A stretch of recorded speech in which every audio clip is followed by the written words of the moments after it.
तुम्हारी कमी इस शिद्दत से लाहक है मुझको। लाख रौनकें हों फिर भी तुम्हारे बगैर अपना पहलू मुझे वीरान दिखाई देता है। इतना तो किसी ने चाहा भी नहीं होगा जितना हमने सिर्फ सोचा है तुझे। जो औरत तुम्हें पसंद हो उससे निकाह करो, और मोहब्बत का हक तो ये है तुम उसे हलाल बनाओ।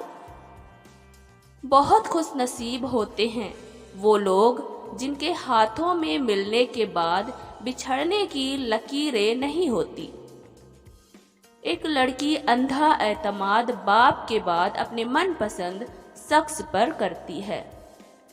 अल्लाह पाक हर लड़की को ऐसा महरम अता करे जो उसके दिल का नहीं रूह का साथी हो। एक तो ये गम कि मुझे तुमसे बिछड़ जाना है, उस पे ये दुख कि तेरे बाद भी जीना है मुझे। मोहब्बत ये नहीं कि एक दूसरे को जहनी मरीज बना दें। मोहब्बत तो एक दूसरे की थकावटें समेट लेने का नाम है। मालूम सबको है जिंदगी बेहाल है, लोग फिर भी पूछते हैं क्या हाल है। मुझको आता है उसके नाज उठाने का हुनर, मुझको आता है उसके माथे पर पोसा देना। वो जो किसी की नहीं सुनती, किसी की नहीं मानती, अगर वो तुम्हारी सुनती भी है और मानती भी है तो खुद ही सोचो वो तुम्हें कितना चाहती है।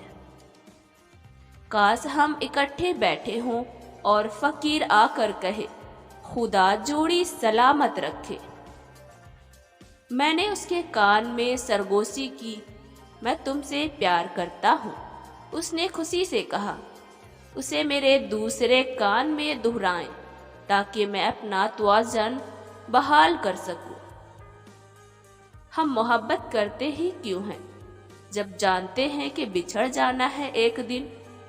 मेरे सवाल पे सर को ढूंढते ढूंढते उसने उल्टा सवाल दाग दिया, ये बताओ कि हम जीते क्यों हैं जब जानते हैं एक दिन मर जाना है। सुनो सितारों, बेशक तुम सब अच्छे हो, मगर वो जो मेरा सितारा है ना वो बेमोल है, उसका कोई मोल नहीं। एक कप चाय और कुछ बातें पूरे दिन की थकन दूर हो सकती है, शर्त ये है कि तुम साथ हो। हर कामयाब मर्द के पीछे एक बूढ़े और ज़ईफ बाप की कीमती जवानी होती है। बिस्तर की बात आए तो कोई जात भी नहीं देखता, निकाह की बात आए तो नस्लें याद आ जाती है। कमबख्त जात का मसला था, वरना हम दोनों मुसलमान थे। वो लड़की जिसके पास शिकायतों के अनबार होते थे, कोई तो बात होगी कि वो अब गिले शिकवे नहीं करती।